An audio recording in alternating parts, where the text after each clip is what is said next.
Hello everyone, good morning, જય શ્રી કૃષ્ણ, રાધે રાધે. કેમ છો બધા? મજામાં ને? તો હું ભાઈ આજે સવારમાં જાગી ગઈ છું.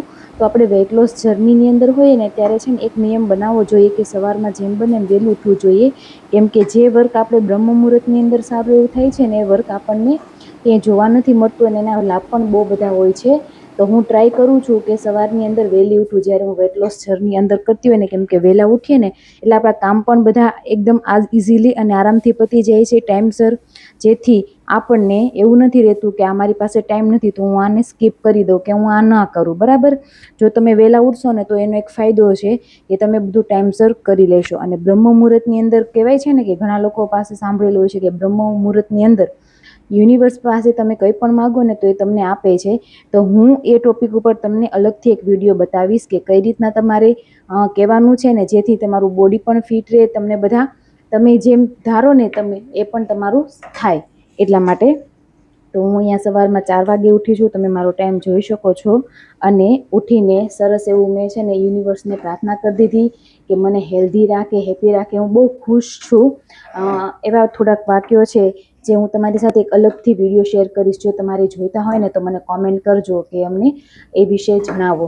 અને સવારમાં જાગીને અહીંયા સવારમાં જાગીને મેં છે ને જીરાવાળું પાણી લીધું છે. જો તમને જીરાવાળું પાણી સૂટ ના થાય ને તો તમારે નોર્મલ પાણી લઈ શકો છો, મેથીવાળું પાણી લઈ શકો છો, અથવા 1 ચમચી અળસી ખાઈને પણ એની ઉપર ગરમ પાણી લઈ શકો છો. આ બધા ઓપ્શન છે સવારની અંદર પાણી પીવાના. બરાબર છે, મેં અત્યારે છે ને જીરા પાણીનો ઉપયોગ કરેલો છે અને હું ઓલમોસ્ટ જીરા પાણી વધારે પીઉં છું કેમ કે એનાથી સારું રિઝલ્ટ મળે છે અને વેટ લોસ પણ સારું એવું થાય છે. જો તમે ઈચ્છો તો તમે એની અંદર લીંબુ અથવા સંચળ એડ કરી શકો છો. મેં કાંઈ નથી એડ કર્યું કેમ કે મારે નાસ્તાની અંદર દૂધ લેવાનું હતું ને એટલા માટે. જો તમારે દૂધવાળી વસ્તુ લેવી હોય નાસ્તામાં તો તમે છે ને એ લીંબુ સ્કીપ કરી દેવાનું, એમને નોર્મલ પાણી જ પી લેવાનું છે. બરાબર, તો 1 ગ્લાસ મેં છે ને ઉમેશ માટે રહેવા દીધો અને 1 મેં પીધો છે. અને આપણે મલાસનની અંદર બેઠા બેઠા પીવાનું છે જેનાથી આપણે જે કબજિયાતની પ્રોબ્લેમ હોય ને એ પણ નહીં રહે. તો જેમ બને એમ અત્યારે મેં 1 ગ્લાસ લીધો છે, પણ જો તમે ઈચ્છો ને જો તમારાથી પોસિબલ હોય તો તમે 1 લીટર જેટલું પાણી પણ પી શકો છો. અને સરસ એવા જો નાહી ધોઈને પછી મેં દીવાબત્તી પણ કરી લીધા છે અને હવે નાસ્તાની વારી. હેલો એવરીવન, કેમ છો? તો સવારમાંથી છે ને નાસ્તાની તૈયારી મેં છે ને રાતથી જ કરી દીધી હતી. તો તમે જોઈ શકો છો આની અંદર મેં છે ને સરસ એવા છે ને પિસ્તા છે, અખરોટ છે, ખજૂર, અંજીર, કાજુ અને બદામ પલાળેલું છે. હવે કેટલી વસ્તુ છે ને તમને કહી દઉં કે મેં આની અંદર છે ને 10 બદામ, 10 કાજુ, 2 અખરોટ છે, 3 દાણા છે ને પિસ્તાના છે અને 5 પેચી ખજૂર ને 1 અંજીર છે. આ સરસ એવું બધું આગલી રાતે પલાળી દેવાનું છે ને સવારે આપણે આની અંદર તર કાઢેલું દૂધ હોય ને એ એડ કરી દેવાનું છે. બરાબર, એકદમ લો ફેટવાળું જેની અંદરથી ઉપરથી તમે તર કાઢી લીધી હોય ને એ. આટલા માટે કે જો કોઈ એમ કહેતું હોય કે મારે સવારે બહુ બધું કામ છે, ટિફિન છે અને અમે નથી કરી શકતા, અમારા માટે અલગ નાસ્તો, તો તમારે આ વસ્તુ પલાળી દેવાની છે. એટલે તમે સવારની અંદર ફટાફટ તમારો નાસ્તો, હેલ્ધી નાસ્તો છે તે તૈયાર કરી શકો છો અને 1 ગ્લાસ જેટલું તમારે પી લેવાનું છે. આ મેં મારા માટે અને ઉમેશ માટે બંને માટે કરેલું છે. બરાબર, આનાથી તમને એનર્જી પણ મળી રહેશે અને અલગ જે ગળ્યું ખાવાનું આપણે બંધ કરવાનું છે ને એની ક્રેવિંગ પણ તમને નહીં થાય ગળ્યું ખાવાની. બરાબર, જે દિવસ દરમિયાન આપણે ગળ્યું ખાવાનું છે ને 3 પેશી ખજૂર જેટલું એ આપણે આની અંદર લઈ લીધેલું છે. એટલે આપણે આખો દિવસ બીજું કંઈ પણ વસ્તુ ગળ્યું નથી ખાવાનું સિવાય ફ્રૂટની અંદર. કે ફ્રૂટની અંદર જે ગળ્યું આવતું હોય એ તમે લઈ શકો છો. બાકી ખાંડ, ગોળ એવી કઈ વસ્તુ આપણે હવે અલગથી લેવાની નથી, જે આપણે સવારમાં જ લઈ લીધી છે. બરાબર છે. અને સવારની અંદર હું તમને કસરત બતાવતી હતી પણ ત્યાં જ આપણો છે ને પાવર વયો ગયો. હવે એ કસરત હું તમને બપોરના ટાઈમમાં બતાવી દઈશ કે કઈ રીતના કરવાની છે આજની કસરત તે. તો ચાલો સરસ એવું દૂધ બનાવી લઈ અને ઉમેશ હજી સૂતા છે તો એના માટે ફ્રીજમાં મૂકી દઈશું. તો ચાલો જોઈએ.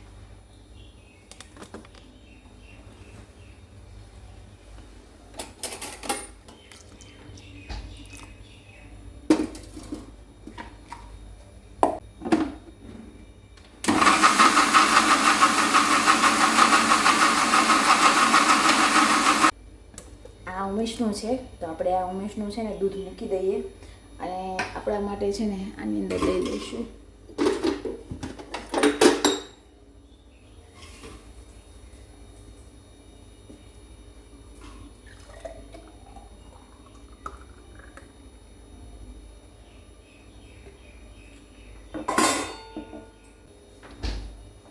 ટેસ્ટ કરીએ.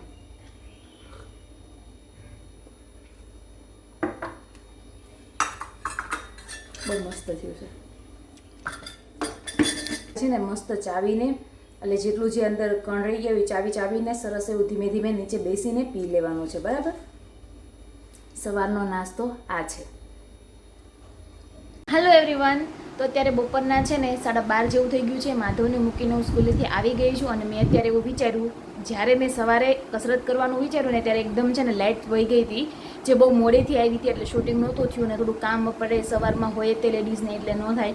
તો મેં વિચાર્યું કે આજે છે ને બપોરે કસરત કરીને તમારી સાથે શેર કરું. બરાબર, કસરતમાં હું તમારી સાથે છે ને કપાલભાતી કરવાની છું અને સૂર્ય નમસ્કાર કરવાની છું. સૂર્ય નમસ્કાર છે ને મેં મારી એક ફ્રેન્ડ યોગા ટીચર છે તો મેં એની થોડીક રાય લીધી હતી કે કઈ રીતના કરવા અને કેવી રીતના, તો એ સ્ટેપ હું તમારી સાથે બધા શેર કરવાની છું. જો એને અનુકૂળ તમે ભલે ને દિવસમાં 5 કે 10 જ કરશો ને તો પણ તમારો સારો એવો વજન ઘટશે. તો વધારે કરવાની જરૂર નથી, પણ એકદમ વ્યવસ્થિત રીતે કરશો ને સૂર્ય નમસ્કાર તો તમારો સારો એવો વજન આરામથી ઘટશે. બરાબર છે ને, કપાલભાતી પણ તમને કહીશ. રોજે રોજના વિડીયોમાં કઈ કસરત કરવાની છે એ હું તમારી સાથે રોજે શેર કરીશ અને શું જમવાનું છે ને એ પણ હું તમને બતાવતી જઈશ. તો આ વિડીયો છે ને તમારા જેટલા લોકો વજન ઉતારવા માગે છે ને એની સાથે જરૂરથી શેર કરજો અને કહેજો કે આ મહિના દિવસનો જે ચેલેન્જ છે એ તું પણ ટ્રાય કર અને સારો એવો વજન પણ ઘટાડ. અને આ ચેલેન્જમાં જો આપણને સારો એવો રિપ્લાય કે સારો એવો રિસ્પોન્સ મળશે ને તો આપણે નેક્સ્ટ 1 મંથનો ચેલેન્જ પણ પાછો કરીશું. બરાબર છે, દિવાળી સુધીમાં આ વખતે આપણે સારું એવું વજન ઘટાડી જ દેવાનું છે બધાયનું. તો ચાલો હું તમને બતાવું કસરત કઈ રીતના કરવાની છે ને તે. નોર્મલી સૂર્ય નમસ્કાર કરવાના છે અને હું 10 સૂર્ય નમસ્કાર કરવાની છું, પણ તમને એક જ બતાવીશ કે કઈ રીતના કરવું ને તે, અને કપાલભાતી બતાવીશ. બરાબર, વિડીયોની અંદર તમે એને કન્ટિન્યુ 10-15 જે કરવું હોય તમે કરી શકો છો. તો ચાલો જોઈએ. સૂર્ય નમસ્કારની અંદર આ છે ને પહેલો સ્ટેપ છે. પહેલા સ્ટેપની અંદર આપણે છે ને શ્વાસ છોડવાનો છે. જ્યારે તમે બીજો સ્ટેપ કરો ને ત્યારે તમારે શ્વાસ લેવાનો છે. ત્રીજા સ્ટેપની અંદર પાછો શ્વાસ છોડવાનો છે. ચોથા સ્ટેપની અંદર તમારે છે ને પાછો શ્વાસ લેવાનો છે. પાંચમો સ્ટેપ જ્યારે તમે કરો ને ત્યારે તમારે પાછો શ્વાસ છોડવાનો છે, બહાર કાઢવાનો છે મતલબ. અને છઠ્ઠા સ્ટેપની અંદર તમારે નોર્મલી શ્વાસ અવર જવર કરવાની છે, મતલબ ધીમે ધીમે શ્વાસ લેવાનો છે અને ધીમે ધીમે શ્વાસ છોડવાનો છે. આ સ્ટેપ છઠ્ઠા સ્ટેપમાં કરવાનું છે. સાતમા સ્ટેપની અંદર તમારે પાછો છે ને શ્વાસ લેવાનો છે. આઠમા સ્ટેપની અંદર તમારે છે ને શ્વાસને છોડવાનો છે. નવમા સ્ટેપની અંદર તમારે પાછો શ્વાસ લેવાનો છે અને 10મા સ્ટેપની અંદર તમારે પાછો છે ને શ્વાસ છોડવાનો છે અને 11મા સ્ટેપની અંદર તમારે પાછો શ્વાસ છે ને લેવાનો છે. તો આ રીતની તમારે છે ને પ્રોસેસ કરવાની છે. બરાબર છે, અને આવી રીતના તમારે 12 ધીમે ધીમે એવી રીતના 11 સૂર્ય નમસ્કાર કરવાના છે. અને હવે વારો છે કપાલભાતીનો. તો કપાલભાતીની અંદર તમે નોર્મલી છે ને સુખાસનમાં પણ બેસી શકો છો, પદ્માસનમાં બેસી શકો છો અને વજ્રાસનની અંદર બેસીને પણ કપાલભાતી કરી શકો છો, તો પણ સરસ એવું તમને રિઝલ્ટ મળે છે. હવે તમારે છે ને પેટનો ભાગ છે ને અંદર ખેંચવાનો છે શ્વાસને બહાર કાઢતી વખતે. બરાબર છે, અને એટલું જોરથી ખેંચવાનું છે કે તમને દેખાય. જો હું હમણાં કરું છું તમને આઈડિયા આવી જશે કે કઈ રીતના કરવાનું છે ને તે. તો નોર્મલી છે ને શ્વાસ બહાર કાઢો એટલે પેટને એકદમ અંદરથી ખેંચવાનું છે. તો આનાથી છે ને તમારું પેટનો બહુ સારો એવો ભાગ ઓછો થશે. તમારે આ છે ને 50 કરવાના છે. એક વખત શ્વાસ છોડો એટલે 1 ગણાશે. એવી રીતના 50-50ના તમારે છે ને. તો હેલો એવરીવન, અત્યારે છે ને બપોરના છે ને 2 વાગી ગયા છે ને 2 વાગે મેં લઈ લીધા છે, આજે પહેલો દિવસ છે એટલે મેં પુલાવ લીધા છે, ભાત. નોર્મલી છે ને મને ભાત બહુ ભાવે છે અને કહી શકાય ને તો કે ભાતથી વજન વધે છે એવું ઘણી જગ્યાએ હોતું નથી, ઘણાની બોડી પ્રમાણે હોય છે. તો તમારે ભાત ના ખાવા હોય તો તમે આની જગ્યાએ મોરૈયાનો પણ ઉપયોગ કરી શકો છો, અને ન ખાવા હોય અથવા તો બીજું કંઈ ખાવું હોય તો તમે બાજરાનો રોટલો અથવા તો મકાઈના રોટલાનો પણ ઉપયોગ કરી શકો છો. બરાબર, ભાત ન ખાવા હોય તો. પણ એવું જરૂરી નથી કે તમે ભાત ખાવ તો તમારું વજન વધે. હું નોર્મલી ઝાઝા ભાગે તો ભાત જ ખાઉં છું, પણ એવું કંઈ હોતું નથી. બરાબર છે, તો મનમાંથી એવો કાઢી નાખવાનો કે ભાત ખાઈએ તો વજન વધે. માપમાં ભાત ખાવાના અને ઓછા તેલની અંદર, અને અંદર એટલું બધું સબ્જી કે એવું એડ કરીને ખાઓ અથવા તો દાળ કે કઠોળ સાથે ખાઓ એટલે તમારું વજન નહીં વધે. તો જો મેં 1 વાટકો છે ને દહીં લીધું છે, એટલા 1 વાટકો નાના વાટકા જેટલો ભાત લીધા છે અને સાથે સલાડ લીધું છે. બરાબર, આ છે મારી બપોરની જમવાની પ્લેટ. હવે આપણે આને છે ને એક કોળિયાને છે ને આપણે 32 વખત તો નહીં ચાવી શકીએ, પણ કમસે કમ 15 થી 16 વખત આપણે ચાવીને ખાવાનો છે. એટલા માટે કે તમે થોડું પણ જમશો ને તો પણ તમારું આરામથી પેટ ભરાઈ જશે. એટલા માટે એક કોળિયાને કમસે કમ 15થી 20 વખત ચાવીને ખાવો, બરાબર. અને હાથનો ઉપયોગ કરવો, ટીવી જોતા જોતા નથી ખાવાનું. શાંતિથી એકદમ નિરાતે જમીન પર બેસીને પણાઠી વાળીને ડીશ લઈ અને શાંત મને ખાવાનું છે, જે તમારું વજન ઉતારવામાં મદદ કરશે, બરાબર છે. તો ચાલો હું જમી લઉં છું. અત્યારે કસરત કરી એટલે થોડુંક લેટ જમી છું, નકર તો કાલથી રેગ્યુલર ટાઈમ ટુ ટાઈમ આપણે થઈ જશે, બરાબર છે. ક્યારેક જવાનું હોય ક્યાંક બહાર અને ક્યારેક મોડું થઈ ગયું હોય તો આમ તેમ ચાલે, પણ તમે ટ્રાય એવી કરવાની કે રોજ તમે જે ટાઈમ લ્યો છો ને એ જ ટાઈમે તમે જમો, જેથી રિઝલ્ટ તમને સારું મળશે, બરાબર છે. ચલો જમી લો હવે. ચલો મળીશું હવે 4 વાગે. Hello everyone. તો અત્યારે છે ને 4 વાગ્યાનો ટાઈમ થઈ ગયો છે અને 4 વાગે મેં છે ને સરસ મજાનું ફ્રૂટ લઈ લીધું છે. સિઝનલ ફળનો તમે ઉપયોગ કરી શકો છો. અત્યારે 4 વાગે તમે ગ્રીન ટી પી શકો છો. ગ્રીન ટી ના પીવું હોય તો ગરમ પાણી પી શકો છો. નોર્મલી 1 મુઠ્ઠી જેટલા મિક્સ ચણા અને શીંગ પણ લઈ શકો છો. મખાના વઘારેલા લઈ શકો છો. વઘારેલા મમરા લઈ શકો છો, ઓછા તેલની અંદર વઘારેલા હોય ને એ. અને આ સિઝનલ ફળ, કોઈ પણ સિઝનલ ફળ હોય ને એ તમે આરામથી અત્યારે 4 વાગ્યાના ટાઈમની અંદર લઈ લેજો. 4 વાગે ફરજિયાત આ લેવું જરૂરી છે, કેમ કે આપણે સાંજે વધારે ના જમી લઈએ ને એટલા માટે.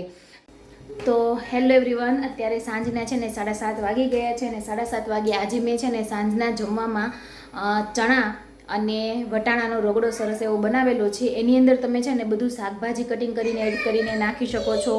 થોડીક સેવ એડ કરી શકો છો, થોડાક સિંગદાણા એડ કરી શકો છો અને મમરા પણ એડ કરી શકો છો. અને એવું કંઈ એડ ના કરવું હોય તો એમનામાં પણ તમે લઈ શકો છો, બરાબર છે. તો સાંજના જમવાની અંદર આજનું મેનુ હતું આપણે વટાણા અને કાબુલી જે ચણા હોય ને મોટા, એ ચણાનો રગડો સરસ એવો બનાવેલો છે. એને કઈ રીતના બનાવવાનો છે તો એને સૌથી પહેલાં પલાળી દેવાના છે અને પછી એને સરસ એવા બાફી લેવાના છે, એકદમ રાડ થઈ જાય ને એવા, અને પછી એને ઉકાળી નાખવાનું છે. એની અંદર મેં તેલનો 1 ટીપાનો પણ ઉપયોગ નથી કર્યો. નોર્મલી ઉકાળવા મૂકીને હળદર, મીઠું, ધાણા જીરું, થોડીક ચટણી પાવડર અને પાણીપુરીનો મસાલો સબરસનો આવે ને એડ કરીને અને સરસ એવું ઉકાળી લીધું હતું. ઉપરથી ધાણા એડ કરી દીધા હતા. તમને બતાવું જો, આપણો આ સરસ રગડો રેડી છે અને જો આટલો મેં ઘાટો રાખ્યો છે, આવી રીતના રાખ્યો છે, બરાબર છે. ચાલો જમી લઈએ અમે પણ, અને તમે પણ સરસ એવો પહેલો દિવસ તમારો સરસ જાય અને તમને ભૂખ પણ ન લાગે એ ટાઈપનું મેં તમને આજના દિવસનું મેનુ કીધું છે. અને હજી આપણે સુવા ટાઈમે મળીશું કે સુવા ટાઈમે શું પીવાનું છે ને તે. સુવા ટાઈમે છે ને નોર્મલી ગરમ પાણી લીધું છે. તો આજનો તો આપણો આ પહેલો દિવસ. જો તમને આજનો વિડીયો ગમ્યો હોય તો લાઇક, શેર અને મારી ચેનલને સબસ્ક્રાઈબ કરી દેજો. રાધે રાધે.